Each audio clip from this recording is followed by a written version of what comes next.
میرا اور آپ کا وجود اگر اللہ کی مخلوق کے لیے نفع کا سبب نہیں ہے تو پھر ہماری زندگی کا کیا فائدہ؟ میں اپنے خاندان میں نفع بخش نہیں ہوں، آپ اپنے خاندان میں نفع بخش نہیں ہیں، آپ اس معاشرت کے لیے خیر کا سبب نہیں ہیں، میں اس معاشرت کے لیے خیر کا سبب نہیں ہوں، اس ملک کے لیے، اس قوم کے لیے، انسانیت کے لیے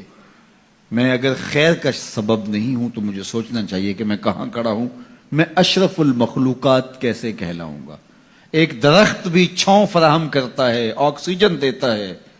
پھل فراہم کرتا ہے، ذوق نظارہ کی تسکین کرتا ہے،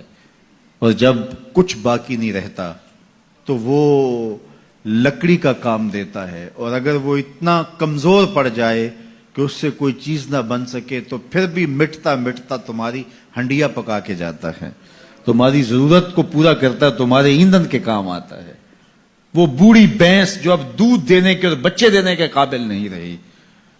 اب اس سے تم کوئی نفع نہیں لیتے، لیکن وہ جاتے جاتے رخصت ہوتے ہوتے جو ہے وہ تمہاری غذائی ضرورتوں کو پورا کر کے جاتی ہے،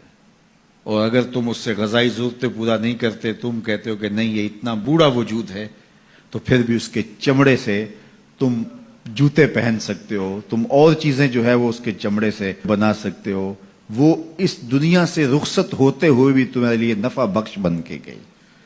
تو اگر ایک جانور اور ایک درخت اور اللہ کی دیگر مخلوقات اپنی رعنائیوں کے دور میں اپنے شباب کے عالم میں نفع بخش ہیں تو بڑھاپے کے اندر بھی ان سے نفع حاصل ہو سکتا ہے، اور جس شخص کا نفع جوانی میں بھی نہ ہو، بڑھاپے میں بھی نہ ہو، لڑکپن میں بھی نہ ہو، سن کہولت میں بھی نہ ہو، تو پھر وہ انسان کہلائے گا۔ اولئک کالانعام بل ہم اضل، فرمایا یہ چوپایا ہے بلکہ چوپایوں سے بھی بدتر ہے۔ تو پھر وہ کیسا انسان ہے جو نافع نہیں ہے، جو نفع بخش نہیں ہے؟ خیر الناس من ینفع الناس، لوگوں میں سب سے اچھا شخص کون ہے؟ یہ سوال ہوا، سب سے اچھا شخص کون ہے لوگوں میں؟ تو جواب ارشاد فرمایا جو لوگوں کے لیے نفع بخش ہے، جس کا وجود راحت کا سبب ہے، جس کو دیکھ کے دکھ بھول جائیں، جس کو مل کے زندگی اچھی لگنے لگ جائے، جس کی چھاؤں میں بیٹھیں تو آسودگی ہو، زمانے کی کڑی دھوپ سے بچ جائیں، جس کا وجود رحمت بخش ہو، جو لوگوں کی ہدایت کا سبب ہو، جو لوگوں کے لیے خیر کا ذریعہ ہو۔ اللہ کے محبوب علیہ الصلوۃ والسلام کے ایک فرمان کا مفہوم یہ ہے کہ خیر کی چابی بن جاؤ اور شر کا تالا بن جاؤ۔ یہ زندگی میں اصول اختیار کر لو، خیر کی چابی بنو اور شر کا تالا بنو۔ تم سے خیر کے دروازے کھلیں اور تم سے شر کے دروازے بند ہوں۔ کبھی ایسا نہ بننا کہ تم شر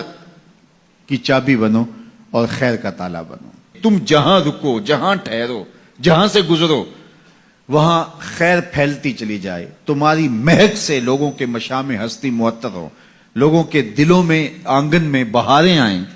کہ یہ شخص آیا ہے، گزرا ہے۔ تم ایک تازہ ہوا کے جھونکے کی طرح جہاں سے گزرو، اور تمہاری مہک سے لوگ دیر تک سرشار رہے کہ یہاں سے کوئی گزر کے گیا ہے،